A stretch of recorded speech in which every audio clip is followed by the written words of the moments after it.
The Coach Show with your host, Shaun Green.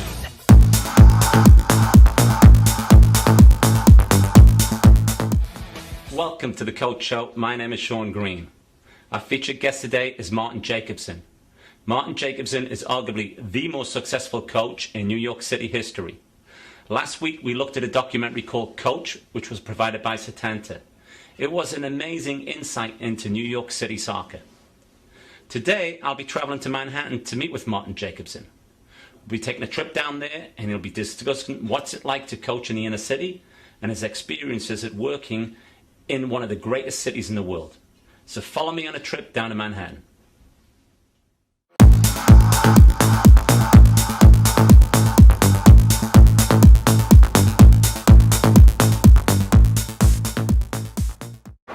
And welcome to the Coach Show. We're here with Martin Jacobson, the famous coach from New York City and Martin Luther King High School. Martin, welcome to the Coach Show. Thank you, Shaun.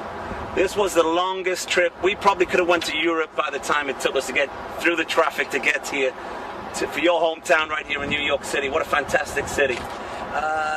Best city in the world. So this is the greatest city. Just getting to it and leaving it, sometimes a little bit of traffic. Now, you've lived here for how many years? I've been back in New York now 25 years. Back home. I call it home. Well, I was born and raised in New York. Long Beach, New York.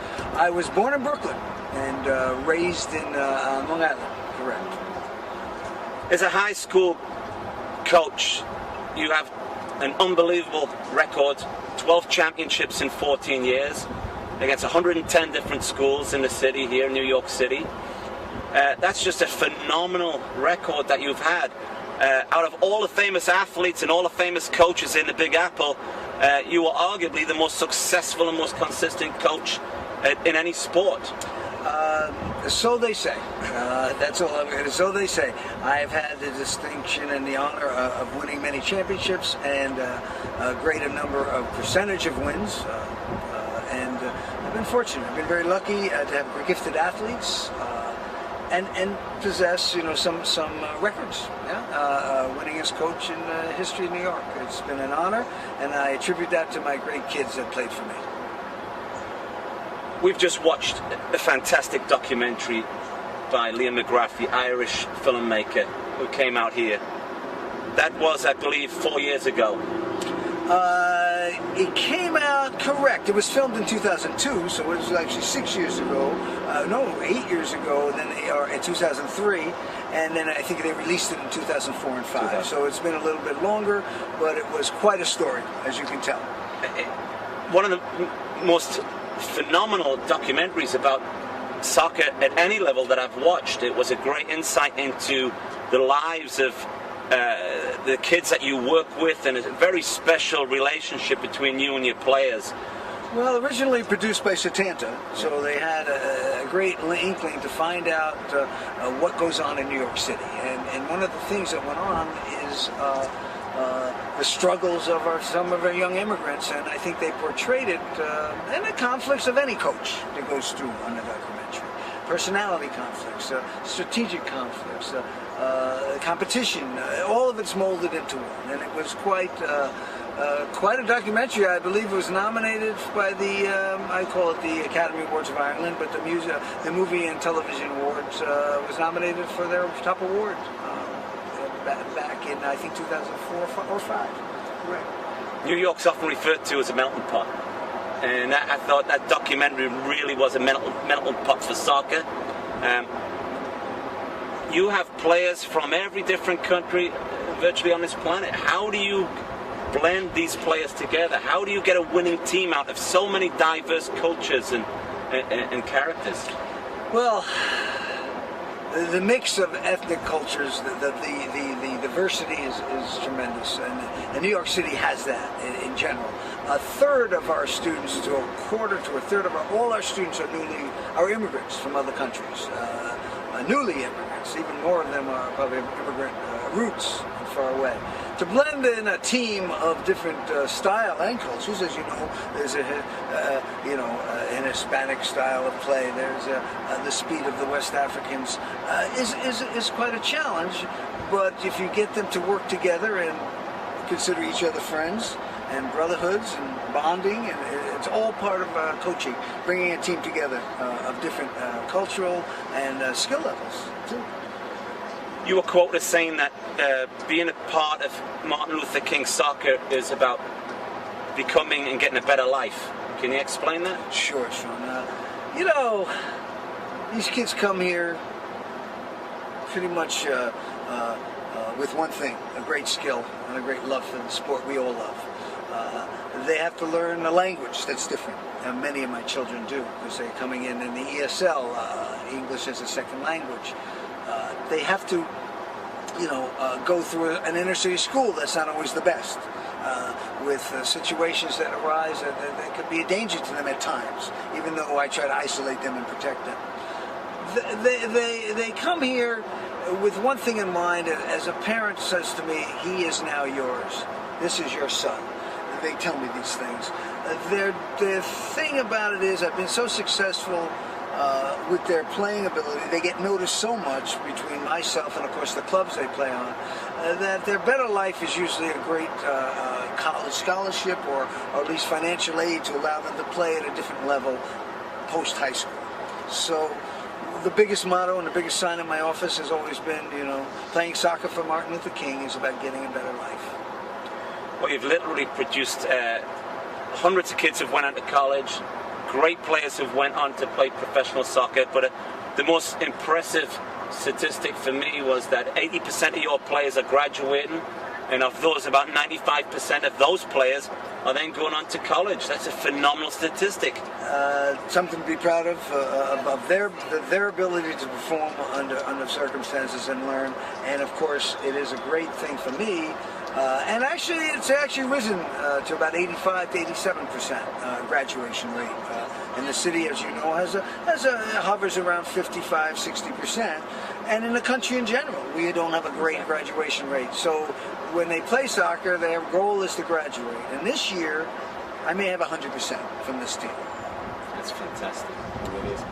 Now, what kind of support do you get? Last week on our show, we had the University of Connecticut. They're practicing in a $30 million indoor temperature control facility, and we looked at your documentary here, and it seems to me that you have to work for every inch and every dollar for what you need for your program. How are you funded?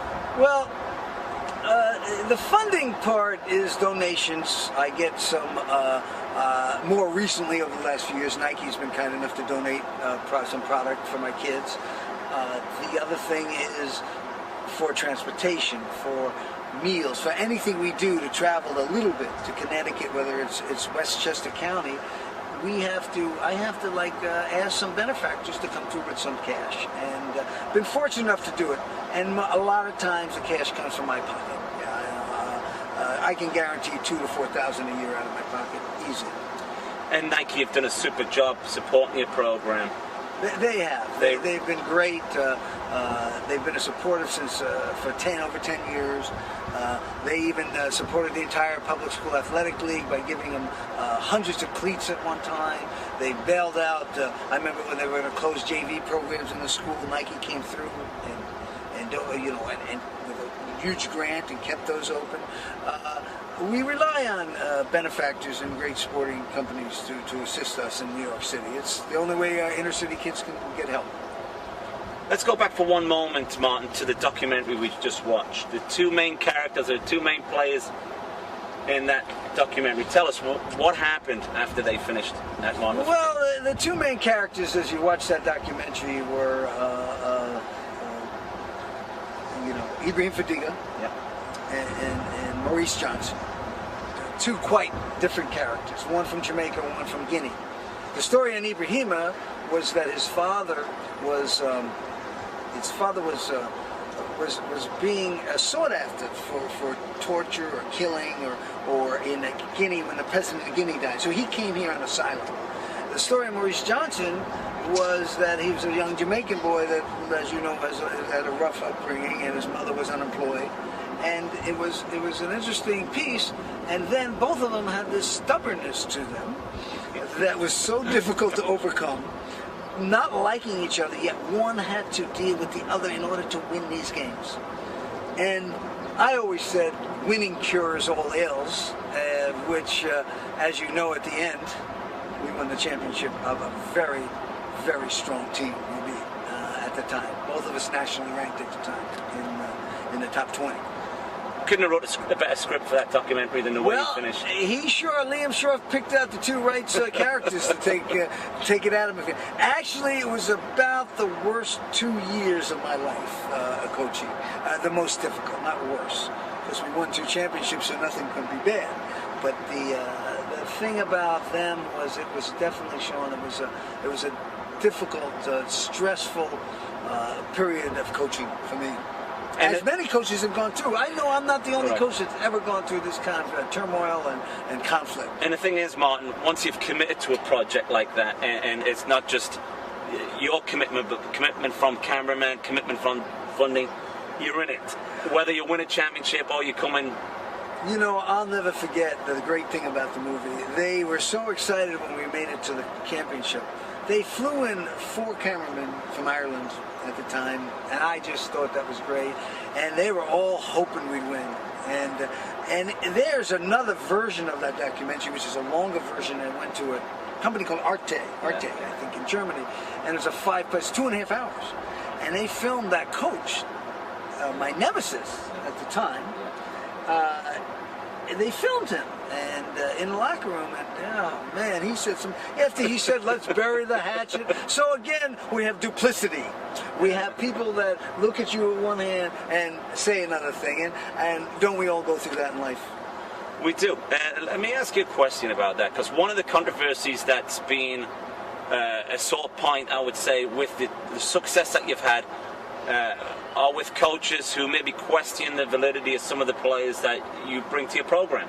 You have players, international players from all over the world. Some come in undocumented, so that without birth certificates. So there is no way of telling whether this kid's 23 years of age or 17. Is it just jealousy from other coaches that you've had so much success in and want to find a reason that you've had success? Well, first of all, let's get a couple things straight, okay? Jealousy and envy is a very powerful one. Winning brings on jealousy and envy. I don't care who you are, the President of the United States, as we know, the mayors, the politicians, whatever you're successful at, there's something wrong. You're too successful. You can't be good. And especially as a coach. We go through this all the time. Every coach has. First of all, as far as that's not true in New York City, they are required to bring documents. So no one comes without, more than likely, a passport. What I make them do is present a passport to the Department of Education. I have nothing to do. So that's kind of waned away. You know, it's kind of disappeared. I mean, because there's more and more. It's not true. These kids come here with documents of some sort. They are expected to verify documents that go through the Department of Ed's bureaucracy, and then they're placed in the school. They can't walk into my school and say, "Here, this is I'm 16 years old," and just come in. So years ago, that's where the jealousy began. Oh, the kids are too old. The kids are. We're just good. We're just so skilled that you can't be that skilled at 16. Why don't we ask Brazil about that? Well, let's just take a step back. You can't be just good. I mean, you've had a massive say in that, Martin. You've cared for these kids. You've brought these kids into a program where, you know, I see it all the time. We want the perfect field as a coach. We want to have 30 balls. We want to have a manicured pitch. We want to have all the things necessary to have a successful program. And if we lose, we blame it because we don't have a good field, or we didn't have the right equipment, or we didn't have the budget. You succeed in spite of everything, and it almost makes other people's championships look hollow.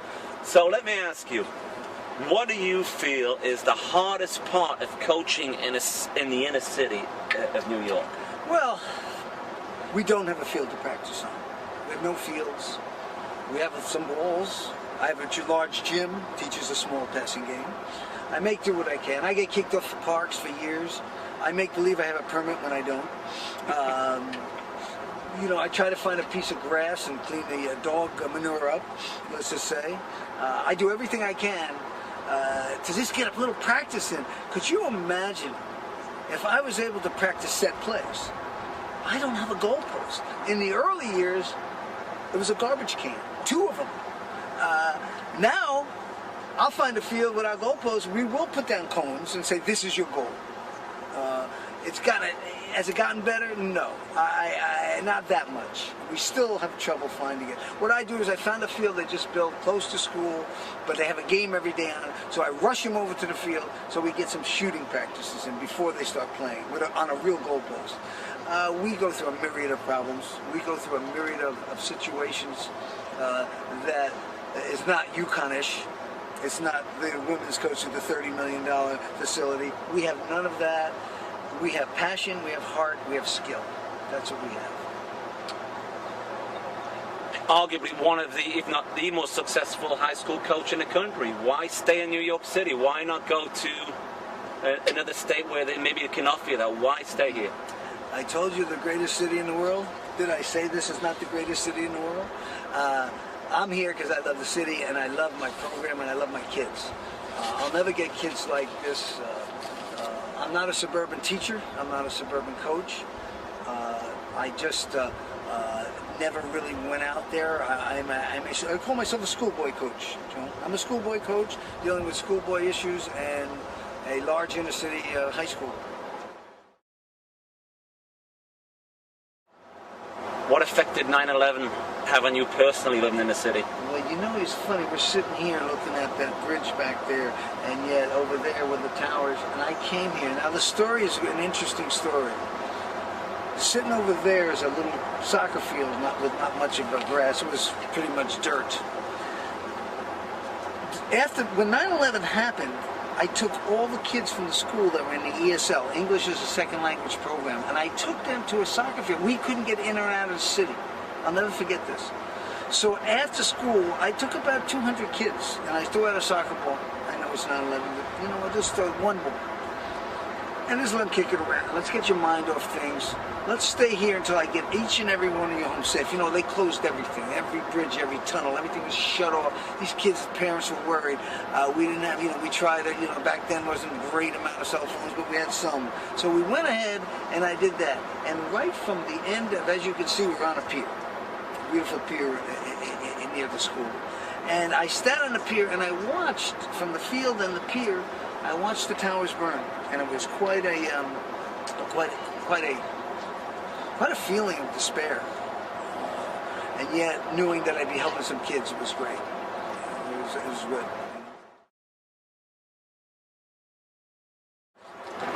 A fascinating story of a coach and the relationships you have and the lives that you've changed by bringing kids in and being there for them as a guardian and somebody who can help mentor them and direct them. Are there life lessons in the game of soccer, Martin? Well, of course. There's life lessons in every little thing that we do.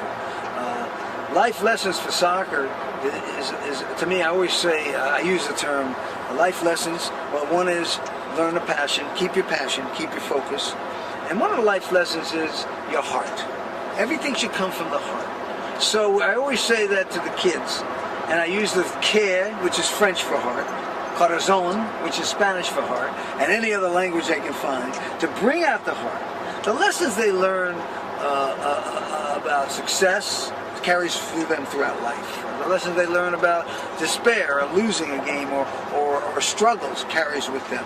So soccer has those elements, both elements, the good, the bad, the heartbreaks, which I've experienced. Lost a few championships, a couple, 2 to be exact, and all of them has to do with in fact, the documentary. So if you see at the end, and I talk about, let's pick up the pieces. We lost that championship in that documentary. In that documentary we won.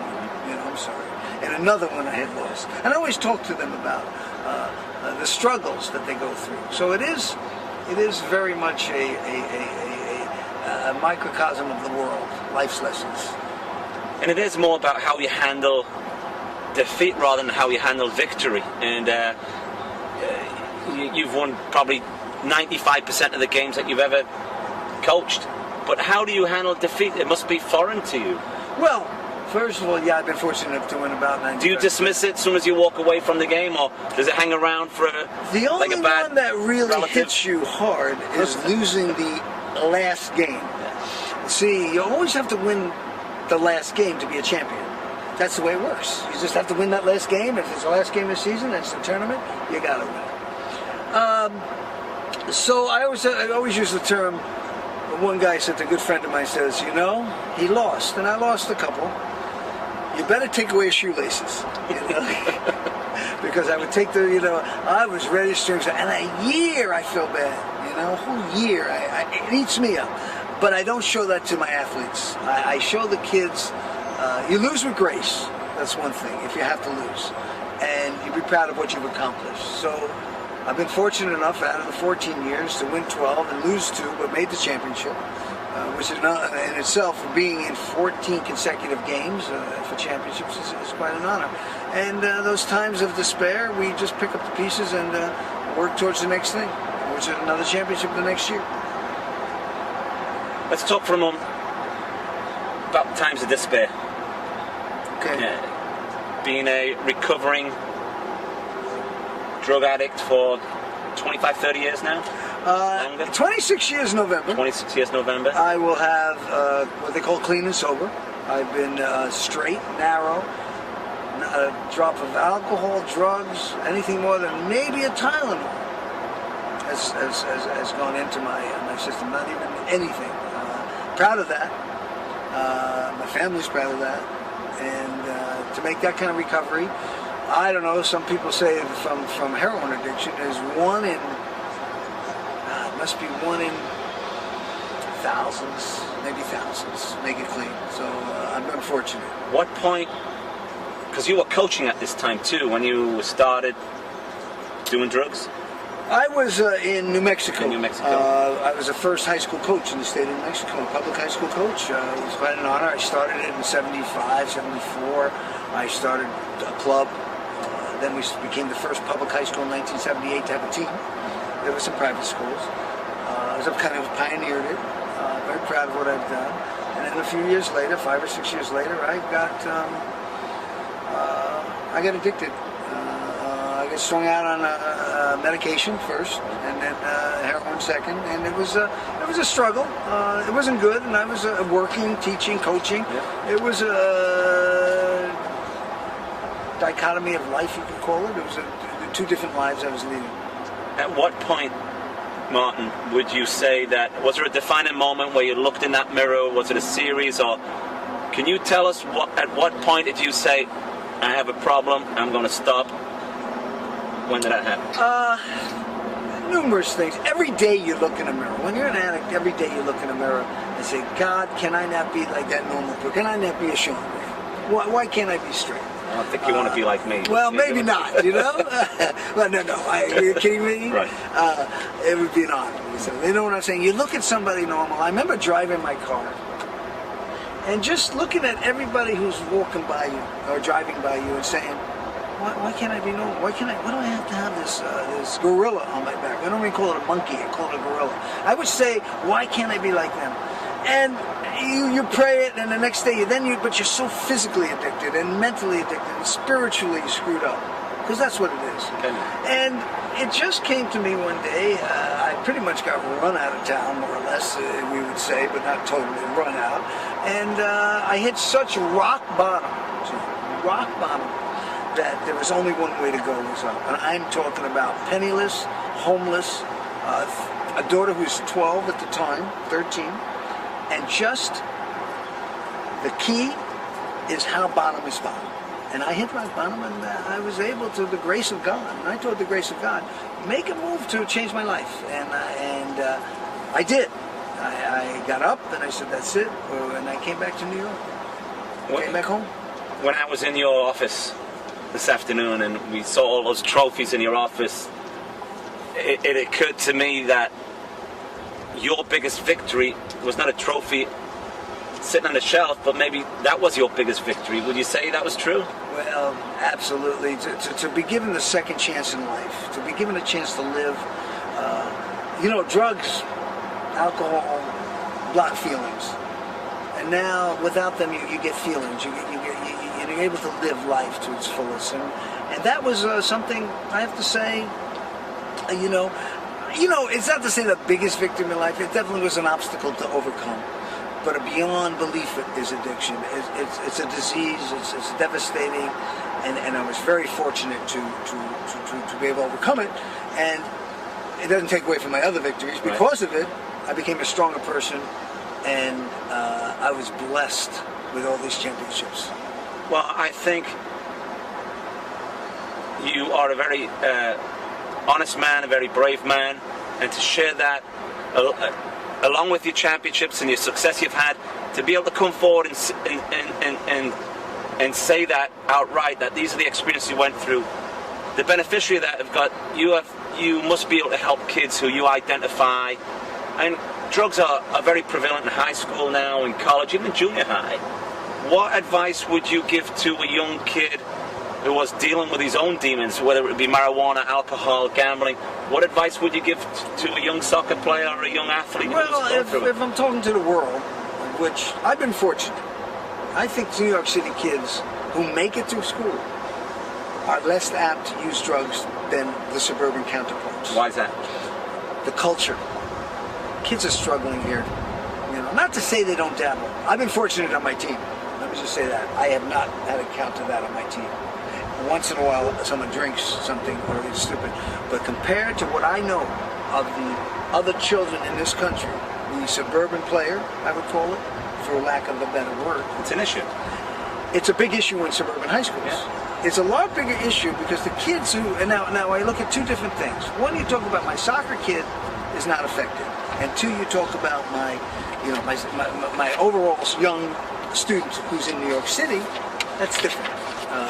And we don't experience the same things, the same problems that exist. They're just living in projects or housing that are subpar, and they're looking to strive for a better life. They're not looking for that high. And my kids in soccer have been very fortunate to get their high from our sport.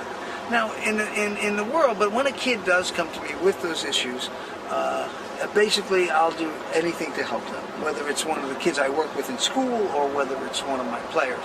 And if they did, or it does, or the word to the world is only one path it's leading you to, and it's not the path of righteousness and goodness and cleanliness is what you need to be. You need to be clean.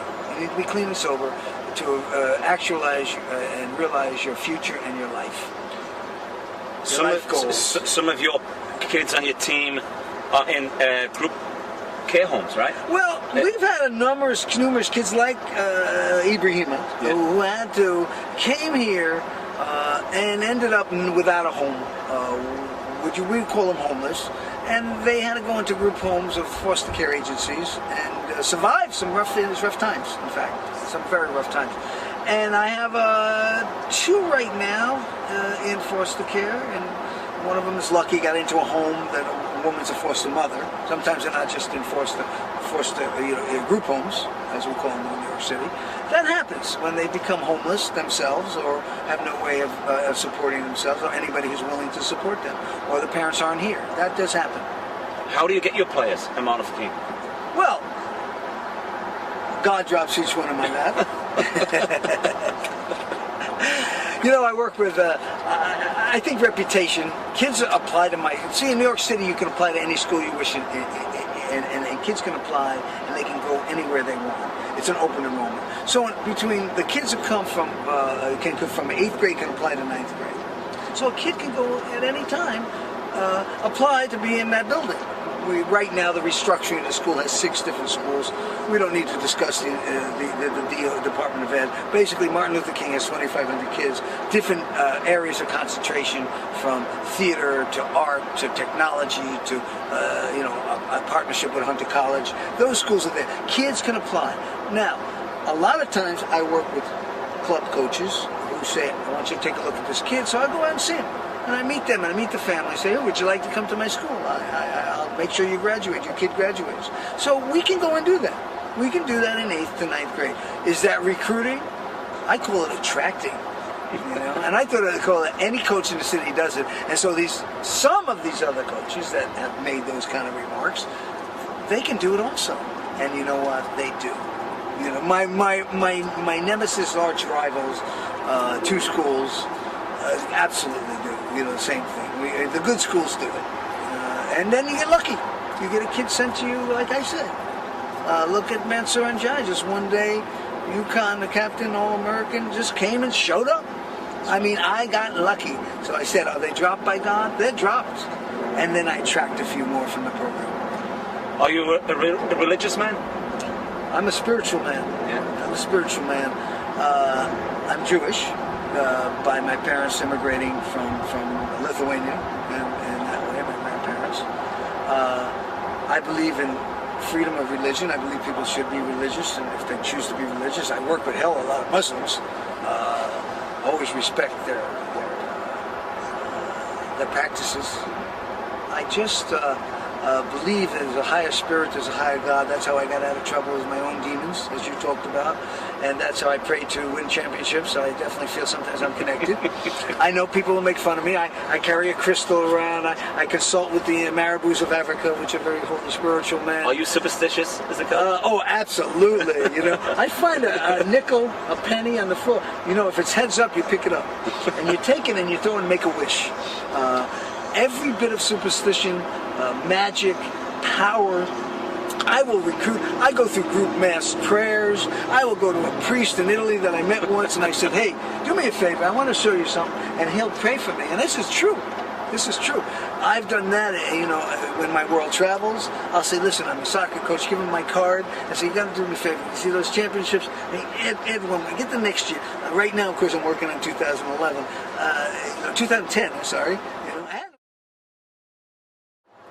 Let me ask you, the United States as a country, are we missing what you have? It seems that we have to get back to street soccer and getting the kids playing pickup games. You know, coaches seem to me, if they forget the cones, then that's the end of practice. They don't know what to do. Do we need to throw the ball down on the ground, a couple of shirts, and just play? Well, the answer is absolutely. This is the difference between what we have. We have the contrived, organized, set way. I don't quite coach that way. I don't even plan so much what to do until I get there that day of practice. And then I say, okay, we're going to do this drill, we're going to do that drill. I know hundreds of drills in my mind. And the thing is, I'm teaching short passing. I'm teaching creativity. I believe that kids should be able to be creative on the field, not the rigid, stern system that some teams play. I'm different, man. I'm not cocky. I'm not better. Their system works also. Your system in college works. I've got a different group that I feel very positive the way I coach. It's a difficult thing. I can't follow certain guidelines set up by, okay, now you have an A license, this is the way you're supposed to coach. I'm not quite that way. Now, I always felt that I could take a team from New York City and actually give me the right training conditions, give me those kids, I can pick my top 11, and that I can actually beat some of the national team players, U18s, U17s. Just give me those conditions, but give me that player that I want to choose. There's a lot to be said for... I mean, without cockiness, and I don't mean that. I just mean it can be done. It can be done. The funny thing I laughed about the other day, I got an email from the NSCA. They were doing a symposium on inner city soccer, and they wanted me to attend. Now, I'm looking back 16, 20 years, and what are you talking about? That's all I do is inner city soccer. I run a summer program when we play 6v6 pickup. This is all we do. I've done that for 11 years. Nike started it with me. We still have the summer program. We just play pickup every night, organized pickup. So maybe the secret is to teach the suburbans a little bit about the inner city soccer. Well, I'm not saying we couldn't get our little hind beat by a suburban team. We could. There's some great teams out there. Mix them both together, and we'd have a hell of a winning program, and maybe that's what U.S. needs. What would you say has been your proudest moment in life, Lon? Well, one of the proudest moments, you know, obviously the birth of my children, birth of my grandchildren, the wonderful woman I live with now. Those are great moments. Soccer-wise, there's nothing that beats a championship. I'm sorry. Every time I watch a championship being won, I feel part of that, whatever sport that's in. Anytime they play, we are the champions. I'm in heaven. But the proudest moment, let's face it, getting my life together, helping others, it's a composite component. It's not just one defining moment. God graced me with the ability to get clean. God graced me with great teams and great kids and a great reputation to win. I would say there's no defining moment, but a defining period. And these last 25 years of cleanliness are the defining period, and it's gradual. Everything takes steps. Everything is not done overnight, you know. I've heard a lot of rumors that there is going to be a major movie made about your life. Is there any truth to that? Yeah, there's truth to it.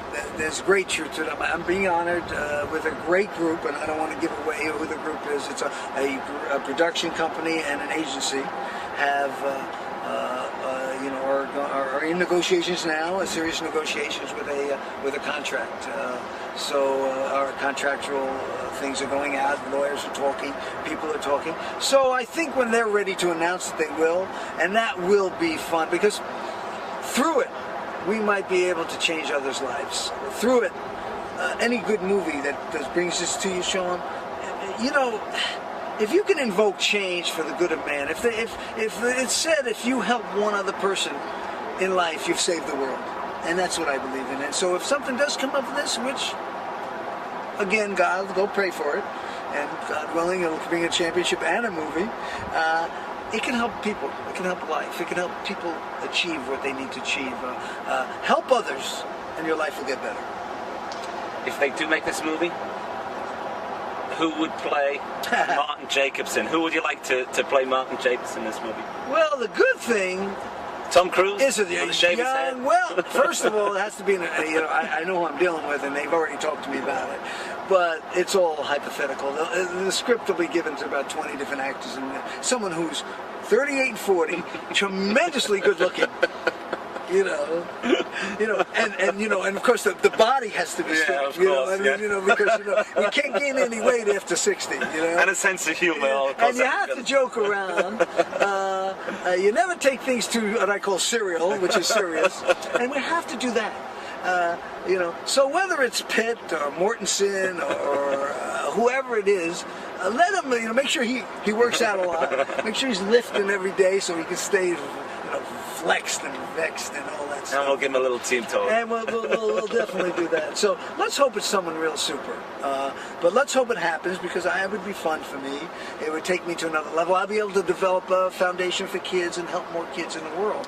And that's my goal.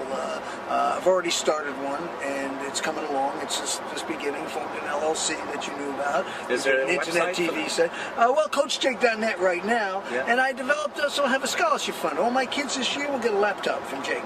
That's fantastic. To go to college. Every single kid will receive a laptop to send them off to college. And maybe if any of our viewers are out there watching the show and have been inspired by Jake and his story, maybe they'd like to send a donation to... Well, if they do, they can send it to the school in care of the Martin Luther King High School Scholarship Fund, soccer fund, Martin Luther King High School Soccer Scholarship Fund, and they can send it to me at 122 Amsterdam Avenue, New York, New York. 10023. The best city. Let me say that again. Martin Luther King Scholarship Fund. Hey, listen, if you're generous enough to do that and you want to donate some money, hey, we'll take it. We put it in a not-for-profit. It's in a fund, and it goes to the kids. When they graduate, only when my kid graduates does he get something. This year I'm going to do, I'm going to do laptops with them.